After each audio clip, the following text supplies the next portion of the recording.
Khalid is tired. Tired of this shit, tired of this life, and quite literally tired.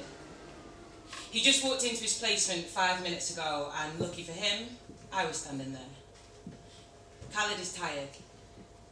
I'm 10 years older than him, but in a way he's 10 years older than me. He came over here as a refugee and he's still displaced. Khalid is tired. Stuck in a kids' home with 4 other losers and a communal kitchen in Croydon. This isn't quite what Khalid imagined when his mother said they had to leave.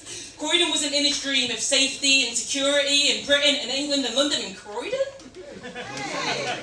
Kids' home in Croydon? Croydon isn't London. Yo, no offence to Croydon. Khalid is tired. I greet him with this air of self-deprecating apology. Hi mate, oh sorry I have to do this, I know you must be really busy, I know this is really annoying, but do you want to just chat to me for like 10-15 minutes? I'll make you a cup of tea.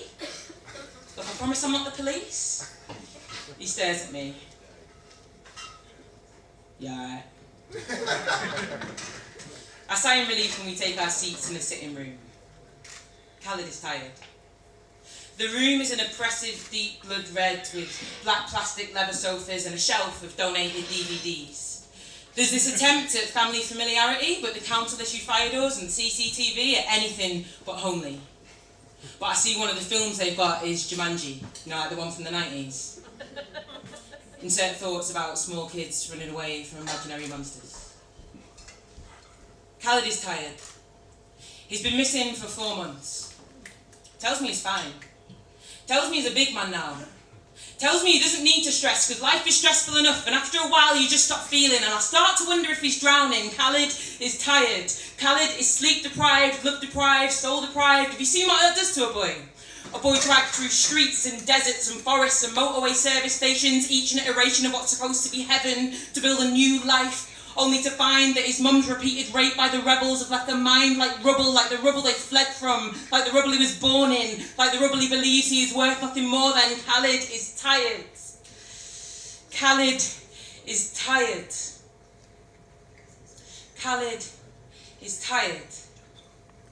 Khalid is tired. His Air Max 95s give him away, not purchased with his £5 a week allowance. They are an indication of a reliance, of a lifestyle, of a life choice that every other black boy is forced to make whilst packing a 12-inch blade. Khalid is tired. I look deep into his deep brown eyes and see only pain. Khalid is tired. He thinks, why worry your life away? You're just going to die at the end of the day. Khalid is tired, stabbed 16 times and left to rot. He is not precious.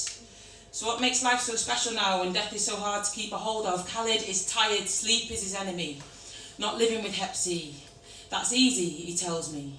Fails to see that a life-threatening disease inflicted by a dirty blade has made his life anything but easy. He's supposed to be leaving hell, but this don't feel like heaven. Khalid is tired.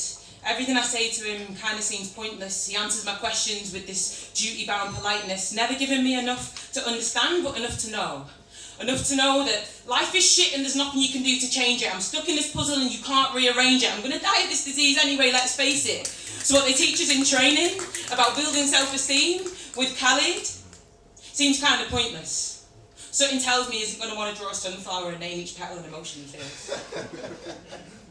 I throw compliments at him like pennies into the deep well of his soul.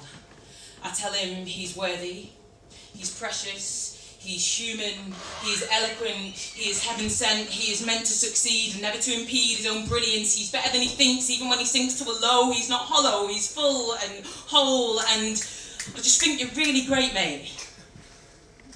Yo. Thanks, he says. Khalid is tired and there's this look in his eyes that doesn't convince me he wants to stay alive.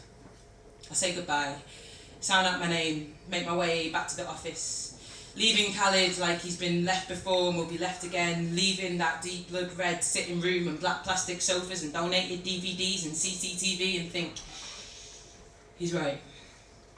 Croydon really isn't London. I get why he's tired.